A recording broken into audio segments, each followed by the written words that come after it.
भजन संहिता 105 अध्याय। यहोवा का धन्यवाद करो, उससे प्रार्थना करो, देश देश के लोगों में उसके कामों का प्रचार करो, उसके लिए गीत गाओ, उसके लिए भजन गाओ, उसके सब आश्चर्य कर्मों पर ध्यान करो, उसके पवित्र नाम की बड़ाई करो।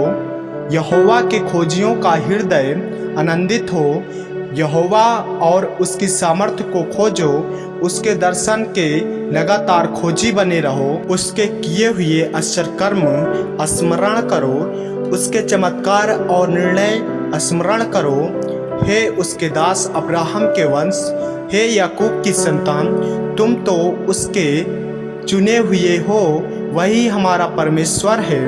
पृथ्वी भर में उसके निर्णय होते हैं, वह अपनी वाचा को सदा स्मरण रखता आया है। यह वही वचन है जो उसने 1000 पीढ़ियों के लिए ठहराया है, वही वाचा जो उसने अब्राहम के साथ बांधी और उसके विषय में उसने इसहाक से शपथ खाई, और उसी को उसने याकूब के लिए विधि करके और इजराइल के लिए यह कहकर सदा की वाचा करके दृढ़ किया, मैं कनान देश को तुझी को दूंगा, वह बाँट में तुम्हारा निज भाग होगा। उस समय तो वे गिनती में थोड़े थे, वरन बहुत ही थोड़े, और उस देश में परदेसी थे।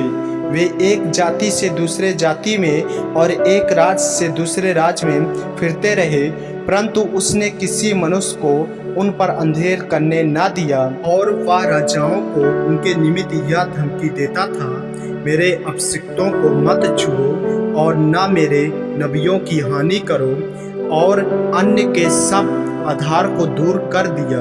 उसने यूसुफ नामक एक पुरुष को उसने पहले भेजा, जो दास होने के लिए बेचा गया था। लोगों ने उसके पैरों में बेड़ियां डालकर उसे दुख दिया। वह लोहे की साकलों से जकड़ा गया। जब तक कि उसकी बात पूरी न हुई, तब तक यहोवा का वचन उसे कसौटी पर कसता रहा।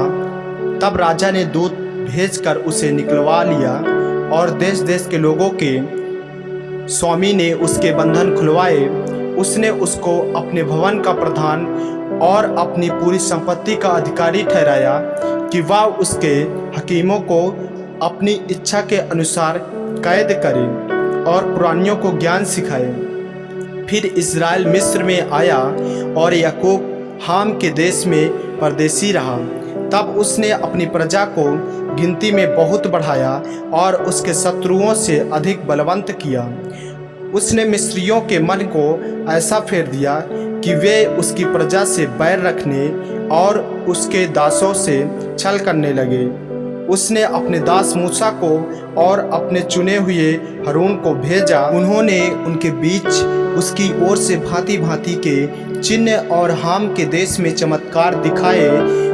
उसने अंधकार कर दिया और अंधियारा हो गया, और उन्होंने उसकी बातों को न टाला। उसने मिस्रियों के जल को लहू कर डाला और मछलियों को मार डाला। मेढक उनकी भूमि में, वरन उनके राज की कोठरियों में भी भर गए। उसने आज्ञा दी, तब डस आ गए और उनके सारे देश में कुटकियाँ आ गई। उसने उनके लिए जल वृष्टि के बदले ओले और उनके देश में धधकती आग बरसाई। उसने उनकी दाखलताओं और अंजीर के वृक्षों को, वरन उनके देश के सब पेड़ों को तोड़ डाला। उसने आज्ञा दी, तब अनगिनत टिड्डियाँ और कीड़े आए, और उन्होंने उनके देश के सब अन्न आदि को खा डाला और उनकी भूमि के सब फलों को चट कर गए। उसने उनके देश के सब पैलोठों को, उनके पौरुष के सब पहले फल को नष्ट किया। तब वह इज़राइल को सोना चांदी दिलाकर निकला लाया, और उनमें से कोई निर्बल न था।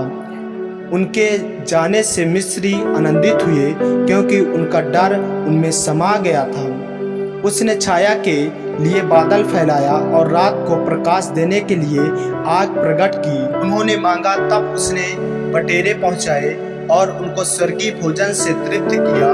उसने चट्टान फाड़ी, तब पानी बह निकला और निर्जल भूमि पर नदी बहने लगी, क्योंकि उसने अपने पवित्र वचन और अपने दास अब्राहम को स्मरण किया।